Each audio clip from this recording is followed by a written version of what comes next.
ദീപക് തമ്പടം കോഴിക്കോട് ചെയ്യുന്നു. Deepak, good morning. നമ്മൾ ഇന്നലെ രാവിലെ കോഴിക്കോട് ചായ കുടിക്കാൻ പോയപ്പോഴൊക്കെ മഴയായിരുന്നു. ആ മഴ അങ്ങനെ തുടരുകയാണ് ഇപ്പോൾ. മോർണിംഗ്. അതെ, ഇന്നലത്തെ മഴ അതേ മഴ ഇന്നും ഉണ്ട്. ഇപ്പോൾ ഒരു ബ്രേക്ക് വന്നിട്ടുണ്ട്. എന്താ അവസ്ഥ? അശ്മി ഇന്നലെ സുരക്ഷിതമായി അങ്ങ് എത്തിയല്ലോ അല്ലേ? എത്തി, സേഫായി എത്തി. അല്ല ദീപക്, പ്രേക്ഷകരോട് ഇന്ന് ഞാൻ നിലമ്പൂരിൽ നിന്ന് ഇന്നലെ രാവിലെ വന്ദേഭാരത് ട്രെയിനാണ് വന്നത്. അപ്പോൾ രാത്രി ഒന്നും ട്രെയിൻ കിട്ടിയില്ല. അപ്പോൾ കോഴിക്കോട് വന്നിട്ട് അവിടെ നിന്നാണ് വന്ദേഭാരത് കയറി വന്നത്. അപ്പോൾ ഞാൻ ഓഫീസിൽ പോയി ദീപക്കേട്ടനോട് ചായ കുടിച്ചായിരുന്നു. ദീപക്, എന്താ അവസ്ഥ? ഒരു മഴയവസ്ഥ എന്താ അവിടുത്തെ? മാത്രമല്ല പൊതുവെ അവിടുത്തെ മലയോര മേഖലയിലെയും ഒക്കെ അവസ്ഥ എന്താ? Hashmi, Smitha, very good morning. ഒരു ഭാഗത്ത് യുദ്ധമാണെങ്കിൽ ഇവിടെ മഴ കനക്കുകയാണ്. ആ കനക്കുന്നതിൻ്റെ ഒരു ഏറ്റവും പ്രധാനപ്പെട്ട മുന്നറിയിപ്പ്, മത്സ്യബന്ധനത്തിന് കേരള, ലക്ഷദ്വീപ്, കർണാടക തീരത്ത് പോകരുത്. കേരളത്തിൻ്റെ മുകളിലൂടെ അതിശക്തമായ കാറ്റിന് സാധ്യതയുണ്ട്. അത് 60 കിലോമീറ്റർ വേഗതയിൽ വരെ നീങ്ങാനുള്ള മുന്നറിയിപ്പുകളാണ് വന്നുകൊണ്ടിരിക്കുന്നത്. മറ്റൊന്ന്, തീരപ്രദേശത്ത് മാത്രമല്ല, അതുപോലെ തന്നെ മലയോര മേഖലയിലും അതീവ ജാഗ്രത പാലിക്കണം.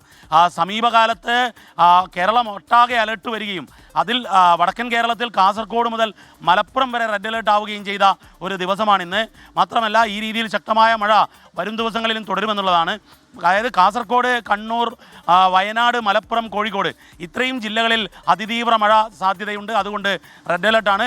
ബാക്കി കേരളത്തിലെ മറ്റു ജില്ലകൾ 9 ജില്ലകളും പാലക്കാട് മുതൽ തിരുവനന്തപുരം വരെ ഓറഞ്ച് അലേർട്ടാണ്. യെല്ലോ അലേർട്ടല്ല, ഓറഞ്ച് അലേർട്ടാണ്. ജാഗ്രത പാലിക്കണം എന്നത് തന്നെയാണ് കാലാവസ്ഥാ നിരീക്ഷണ കേന്ദ്രം പറയുന്നത്. മറ്റൊന്ന്, ദുരന്ത നിവാരണ അതോറിറ്റി വളരെ കൃത്യമായി ഈ മലയോര മേഖലയിൽ ജാഗ്രത വേണമെന്ന് പറഞ്ഞിട്ടുണ്ട്.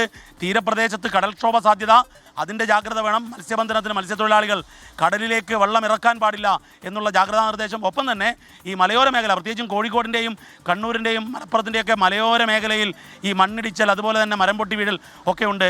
ഒരു പ്രധാനപ്പെട്ട പ്രശ്നം, കഴിഞ്ഞ കുറച്ച് ദിവസമായി ശക്തമായ മഴ. ഈ മഴയ്ക്ക് ശേഷം ഒരു കാറ്റ് വീഴുമ്പോൾ ഈ മരങ്ങൾ കടപുഴകി വീഴാനുള്ള സാധ്യത കൂടുതലാണ്.